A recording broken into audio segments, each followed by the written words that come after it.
Economia e Negócios, com Ábido Filho.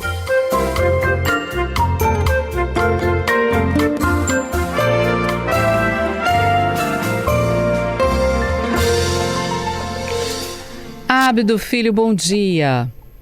Bom dia, Patrícia Valim, para você, para quem está nos ouvindo e nos assistindo, tudo bem? Tudo certinho.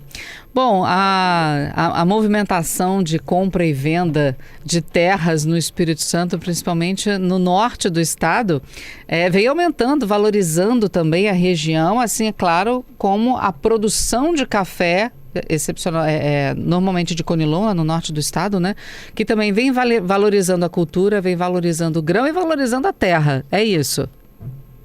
A gente fala muito do metro quadrado, né? Uhum. O metro quadrado está valorizado, mas o hectare, o alqueire também está valorizado aqui no Espírito Santo.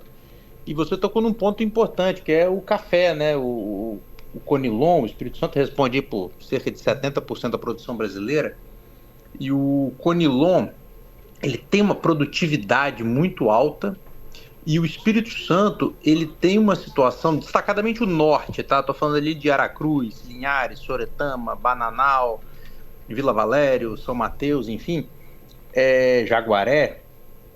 Tem uma questão ali que é o seguinte: tem água, o solo é irrigado, né? Você tem uma estrutura de irrigação, não é que o solo seja irrigado, tem uma estrutura de irrigação já colocada, plano, né? Então, assim, você tem uma condição muito interessante ali para a produção do café. E como o café está valorizado, você tem dois fenômenos. Um é a cultura valorizada, né, o que automaticamente deixa a terra mais valorizada. E o produtor está com mais dinheiro, né, porque essa valorização do Conilon não é um fenômeno de agora. Isso vem de alguns anos para cá, né? A gente vem tendo boas safras aqui no Espírito Santo.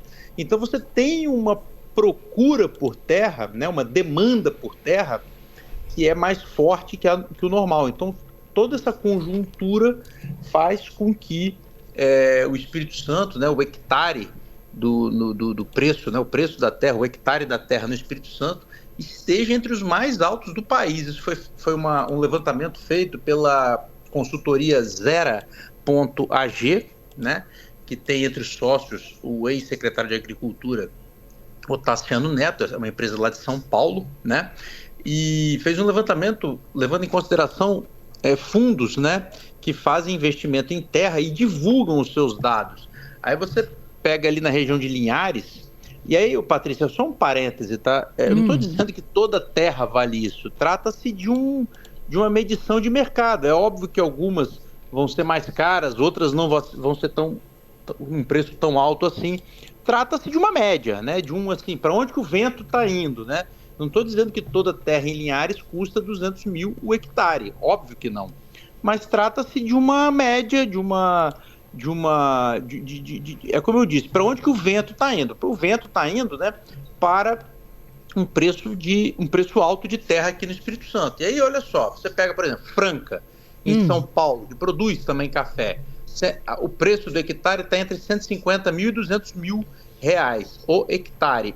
Isso, de novo, é divulgado por fundos que investem em terra e que divulgam os valores, fundos listados em bolsa, né? Fundos abertos que divulgam os seus dados. Então, vamos lá. Franca, São Paulo, 150 a 200 mil o hectare. Linhares, 150 a 200 mil o hectare. Minas Gerais, 120 mil hectares, tudo isso região de café, tá? Aí você pega a Gaúcha do Norte, que já é soja, 80 mil hectares, Correntina na Bahia, 45 mil hectares, Balsas no Maranhão, 55 mil hectares. Detalhe importante, Bahia, Maranhão, faz parte daquele Matopiba, que é uma nova fronteira agrícola do Espírito Santo, do Brasil, né? Maranhão, Tocantins, Matopiba, Piauí, Bahia, né? Cachoeira do Sul, Rio Grande do Sul, 30 mil hectares. Sorriso, Mato Grosso, 120 mil o hectare. Então você vê que a gente tem uma valorização da terra destacadamente no norte do Espírito Santo e por esses motivos que eu estou te falando. Importante a gente lembrar que há dois anos atrás, O Conilon, a saca do Conilon, estava em 600 e poucos reais, tá? Isso foi a R$2.100, Patrícia. E hoje a gente está ali entre R$1.200 e R$1.300. Você vê, você teve uma queda importante, de 2.100 para 1.200, 1.300, mas você ainda está com o dobro do que valia há 2 anos. Então você tem aí uma conjuntura bastante interessante para o produtor. Tudo isso, claro, leva para uma valorização forte da terra. Além disso, é o que eu já falei, a gente tem uma condição ali no norte que é uma condição privilegiada. Você tem uma cultura que está valorizada, que é a cultura do Conilon, que predomina ali. Importante dizer que a pimenta também vem se destacando, né? Vem se destacando. A pimenta também tem uma predominância importante ali. Não se compara ao café, mas também é interessante. Exportamos mais de 300 milhões de dólares. 300 milhões de dólares, mais de R$1 bilhão no ano passado. Não é pouca coisa. A gente fala muito do café e esquece de uma outra cultura muito importante, que é a pimenta, que também é muito forte ali no norte. Aí você tem culturas que estão no momento de valorização, que estão valorizadas no mercado, e você tem uma condição de água e um relevo, né? um plano, né? O que te dá muita produtividade. Você pode colocar máquina ali sem ter muito trabalho muito gasto ali para conseguir botar a máquina. Então, assim, é uma constatação feita de novo pela consultoria Zera.ag, que mostra que o Espírito Santo está entre as terras mais valorizadas aqui do Brasil. Estou falando do norte do Espírito Santo, tá? E de novo, é uma média, né, gente? Porque o pessoal fala, peraí, não é todo mundo que vale 150 mil, 200 mil hectares. Óbvio que não. E também não é todo mundo que vale para baixo, mas também não é todo mundo que vale para cima. De novo, para onde que o vento está indo. E o vento está indo para terras cada vez mais valorizadas aí no norte do estado. Claro, isso vai continuar sempre assim? Óbvio que não. A gente sabe que a agricultura ela vive de ciclos, né?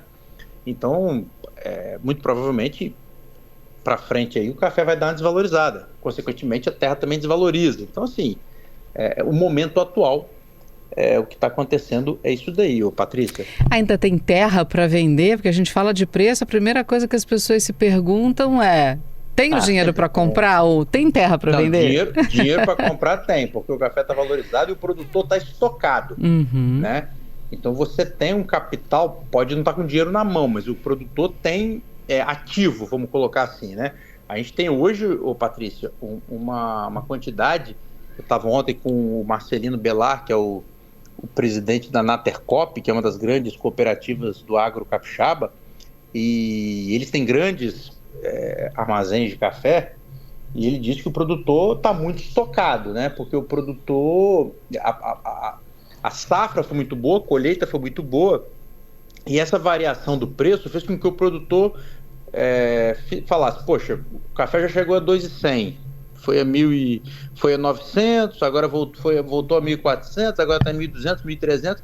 Peraí, vamos dar uma esperada para onde que esse negócio vai, para onde que o mercado vai, né? Então, assim, tem ainda terra para comprar, sempre tem, né? Compra e venda, é algo natural do mercado. E o produtor capixaba está capitalizado. Se ele não tem dinheiro na mão, ele tem café no estoque. É isso aí, Ábido. E, bom, a tendência, como você disse, a agricultura como um todo, não só no Espírito Santo, né, ela vive de ciclos, né? Ciclos que envolvem a questão do tempo, do clima, da própria cultura. A tendência é que em alguns momentos esses valores sejam maiores, como agora, mas que eles também possam ter uma queda. No caso de uma queda, qual é a natureza do produtor? Investir numa outra cultura, num consórcio, continuar onde está? Como é que ele sai? Como é que ele se programa para essas eventuais quedas? Patrícia, depende muito, né? Assim, o que no caso do café Conilon, no caso do café, eu estou falando do Conilon porque o Conilon é a cultura tradicional aqui do Espírito Santo. Acho muito difícil que o produtor saia. Ele pode diminuir um pouco, plantar um pouquinho mais de pimenta, ou a pimenta caiu, vão plantar um pouco mais de café, ou vão trazer mais alguma outra coisa para cá. Isso é normal, tá? Agora, o Conilon, primeiro, o que a gente tem aqui no Espírito Santo é um troço muito... a gente virou uma potência da produção de Conilon. Se adaptou muito bem, a gente tem clones bons aqui, tem sementes muito boas aqui. E a gente tem todo um ecossistema, né? Você tem porto, você tem fábrica de café solúvel, você tem uma produção muito grande. Então, assim, pode diminuir um pouquinho? Pode, mas eu não acredito que, assim, teve uma queda de preço, o Conilon vai diminuir muito. Não acredito nisso, muito pelo contrário. Tudo aponta para que a gente tenha um crescimento muito forte da produção do café Conilon aqui no Espírito Santo nos próximos anos. Inclusive com a possibilidade... Hoje, o maior produtor de Conilon do mundo é o Vietnã. Sim. E muita gente do mercado, muita gente da Secretaria de Agricultura, o próprio secretário de Agricultura, o Enio Bergoli, acredita que até o início da década que vem, final dessa década, o Brasil já assuma a ponta da produção de Conilon no mundo, né? Passando o Vietnã. E o Espírito Santo, claro, vai ter uma posição importante nisso aí, né? O sul da Bahia também está crescendo muito a produção do café Conilon, muita terra de capixaba no sul da Bahia, importante dizer, né? E então, que é perto, né? Teixeira de Freitas, enfim, toda aquela região é próxima aqui do Espírito Santo. Então, assim, Patrícia, em relação ao café, não estou falando das outras culturas, não, estou falando em relação ao café, eu acho que é algo muito solidificado aqui no estado. E o produtor capixaba é ponta no Brasil. Legal. Ábido, fica comigo só para a gente ir para o Repórter CBN, porque na volta a gente queria que você falasse um pouco mais sobre a conversa que você teve com o Ricardo Ferraço, vice-governador, sobre a GWM vindo aqui para o Espírito Santo, está implantando a sua segunda fábrica e escolheu o estado para isso. Fica comigo, a gente volta já? Estamos de volta, nosso Economia e Negócios com o Ábido Filho. Antes do Repórter CBN, a gente falava sobre os preços da terra no Espírito Santo, principalmente no norte do estado, que está entre os mais altos do Brasil. E eu convidei Ábido a continuar conosco para a gente falar de um assunto que também vem ganhando a imprensa capixaba por conta do crescimento no número de carros elétricos circulando aqui pelo nosso estado e a decisão de uma fábrica, a GWM, de construir a sua segunda fábrica, uma empresa, né? Uma indústria de construir a sua segunda fábrica em terras capixabas, não é isso, Ábido? Para a gente isso é sempre muito bom. Sem dúvida, Patrícia. Você está falando de uma indústria de alta tecnologia, né? Assim, se você pegar para olhar, a GWM, que é a Great Wall Motors, que é a maior empresa privada automobilística lá da China, se você olha pelas ruas aqui de Vitória, São Paulo, Rio de Janeiro, você vê que do lado da BYD que está puxando aí a venda desses carros diferentes, né? Desses carros novos que chegaram aqui no mercado brasileiro no início dos anos, ali de 2021, 2022, né? Essa onda chinesa que a gente está vivendo. E aí, Patrícia, isso tem a ver com a revolução que o mercado, que a indústria automobilística mundial está vivendo, né? Que é uma transição energética. Os carros antigamente eram carro a gasolina, carro a álcool, né? Agora é etanol, aí depois veio o carro flex, e agora o que a gente está vendo é carro elétrico, carro híbrido, né, que é combustível fóssil com combustível tradicional com eletricidade. Aí você tem híbrido plug-in, enfim, você tem uma infinidade. Se eu entrar nisso aqui eu vou me perder. E até carro a hidrogênio. A GWM, por exemplo, produz carro a hidrogênio. Isso, Patrícia, é algo que vem dominando a indústria mundial. Você vê que tem uma mudança importante. A gente está falando dos chineses, que os chineses têm muita força no mercado brasileiro. Mas quando você vai para os Estados Unidos, vai para a Europa, você vê, por exemplo, a Tesla, né, lá do Elon Musk, que também é uma indústria que veio nessa pegada do carro elétrico, né? Então você está passando. É um contexto de uma mudança importante da indústria automobilística. E os líderes dessa indústria estão mudando. A Tesla não existia. Quando aqui nos anos 60 começaram a chegar as grandes indústrias automobilísticas, a Ford, a GM, a Volks, né? Depois a Fiat. Não existia Tesla, não existia GWM, não existia BYD, que são agora forças importantes desse mercado. E aí, Patrícia, ali para 2021, 2022, os chineses, né, BYD, GWM e outras agora que estão chegando, começaram a testar o mercado brasileiro. Quando você começa a testar o mercado, você não instala uma indústria, você começa importando, né? E o que a gente vê aqui no Espírito Santo é cada vez mais importação de carro. Isso significa o quê? Significa que o mercado brasileiro gostou dos carros que estão sendo trazidos lá da China, né? Isso está muito óbvio, a gente não para de ver chegar carro aqui no Porto de Vitória, que é a principal porta de entrada do Brasil. E aí, bom, diante do fato de que o brasileiro gostou desses carros, BYD já instalou uma fábrica lá em Camaçari, GWM já instalou uma fábrica em São Paulo, no interior de São Paulo, uma cidade chamada Iracemápolis. E agora, essa fábrica da GWM era uma antiga fábrica da Mercedes. Então, uma fábrica adaptada. Foram investidos lá 4 bilhões de reais, mas é uma fábrica adaptada, que não tem o tamanho do mercado que está sendo visto aqui, né, da possibilidade de crescimento de mercado que está sendo visto aqui pelos chineses aqui no Brasil, pela GWM no Brasil. Então, a GWM, logo depois da inauguração da fábrica, que foi em agosto agora, passado, já estavam correndo atrás de uma outra área. E aí surge o Espírito Santo, né? Isso tudo que eu estou contando para vocês, eu conversei com o vice-governador Ricardo Ferraz, que foi quem foi lá assinar o memorando de entendimento agora na semana passada e quem esteve à frente dessas negociações. E aí, bom, olhando aqui para o Espírito Santo, ele já tinha uma relação com o Espírito Santo, porque os carros deles todos entram aqui pelo Espírito Santo, eles conhecem o Estado, né? Eles sabem o que é o Espírito Santo, né? Conhecem aqui onde a gente está. Viram que aqui no Espírito Santo você tem, por exemplo, Sudene, né? Sim. Você tem um parque logístico que está se formando aqui no estado, então você pode tem facilidade no transporte de carro por cabotagem. O Espírito Santo está a 1.500 quilômetros de grande parte do consumo brasileiro, né? Do mercado do consumidor brasileiro. Estou falando de São Paulo, estou falando de Rio de Janeiro, estou falando de Brasília, estou falando de Salvador, estou falando de Belo Horizonte. Então, assim, o Espírito Santo é um estado muito bem localizado, que eles conhecem. Você tem Sudene, então assim, é uma região, isso tudo foi apresentado a eles estudaram a fundo e tomaram a decisão, palavras do vice-governador Ricardo Ferraz, de, fazendo uma segunda fábrica no Brasil, essa segunda fábrica ficaria aqui no Espírito Santo, né? É claro que tem muita água para passar por baixo dessa ponte ainda, né? Foi um memorando de entendimento, mas é algo que merece ser comemorado, né? Sim.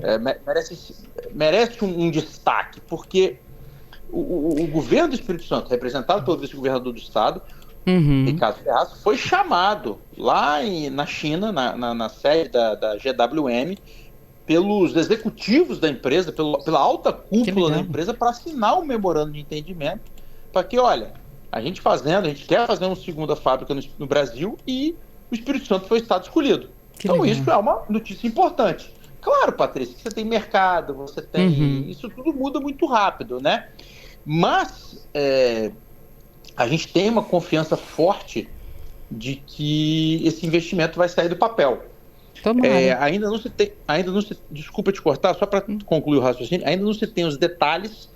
A GWM ainda vai divulgar os detalhes. Falando de detalhes assim, tamanho da fábrica, investimento, prazo, cronograma, isso não está detalhado ainda. Não tá, pelo menos não que não esteja detalhado, não está divulgado, né? Então, assim, eu acho que a gente vai ter uma sinalização mais contundente do que essa ida lá, do que essa assinatura, que eu já acho uma sinalização bastante forte. Sim. Mas, assim, algo mais concreto a partir do momento que isso for divulgado ao mercado, até porque a GWM é uma empresa listada na Bolsa de Hong Kong. Ábido, a gente continua acompanhando junto com você essas evoluções aqui para o nosso Espírito Santo em termos de economia e negócios. Obrigada sempre por estar conosco. Até terça. Boa semana para nós. Para você também.